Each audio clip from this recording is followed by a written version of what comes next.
100 ವರ್ಷಗಳ ನಂತರ ಸುಮಾರು 2125ರಲ್ಲಿ ನಾವು ಮತ್ತು ನಮ್ಮ ಕುಟುಂಬ ಸ್ನೇಹಿತರು ಎಲ್ಲರೂ ಸಮಾಧಿಯಲ್ಲಿರ್ತೀವಿ.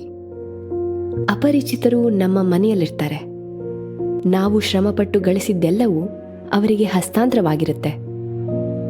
ನಾವು ಗಳಿಸಿದ ದುಡ್ಡು, ಕಾರು, ತಂತ್ರಜ್ಞಾನ ಎಲ್ಲವೂ ಇನ್ನೊಬ್ಬರ ಕೈಗೆ ಹೋಗಿರುತ್ತೆ. ನಮ್ಮ ವಂಶಸ್ಥರಿಗೆ ನಮ್ಮ ನೆನಪುಗಳು ಮಾಯವಾಗಿರುತ್ತೆ. ನಮ್ಮಲ್ಲಿ ನಮಗೆ ಅಜ್ಜನ ತಂದೆ ಯಾರು ಅನ್ನೋದು ಎಷ್ಟು ಮಂದಿಗೆ ಗೊತ್ತು? ನಾವು ಬದುಕಿದ ನೆನಪುಗಳು ಕೆಲವೊಂದು ವರ್ಷಗಳವರೆಗೆ ಉಳಿಯುತ್ತವೆ. ಆದರೆ ಕಾಲಗತಿಯಲ್ಲಿ ಇತಿಹಾಸವು ಮರೆಯಲ್ಪಡುತ್ತವೆ.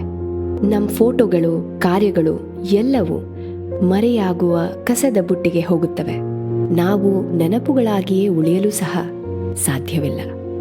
ಹೆಚ್ಚು ಸಾಧನೆ, ಹೆಚ್ಚು ಪಡೆಯುವ ಹಂಬಲವೇ ನಾವು ಬದಲಿಸಬೇಕಾದ ವಿಚಾರ.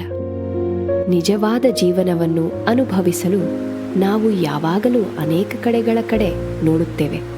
ಆದರೆ ಇದು ನಮ್ಮ ಪಾಲಿಗೆ ಇಗ್ನರೆನ್ಸ್ ಆರ್ ವೀಕ್ನೆಸ್ ಅಲ್ವೇ? ನಾನು ಬದಲಾಯಿಸಿದೆ. ಹಾರುವ ಸಮಯದ ಜೊತೆಗೆ ನಿಜವಾಗಿಯೂ ಮಹತ್ವಪೂರ್ಣವಾದ ನೆನಪುಗಳನ್ನು ರೂಪಿಸುವಂತೆ ನನ್ನನ್ನು ನಾನು ಬದಲಾಯಿಸಿದೆ. ವರ್ತಮಾನದಲ್ಲಿ ಬದುಕಿದೆ. Let us be happy now, here.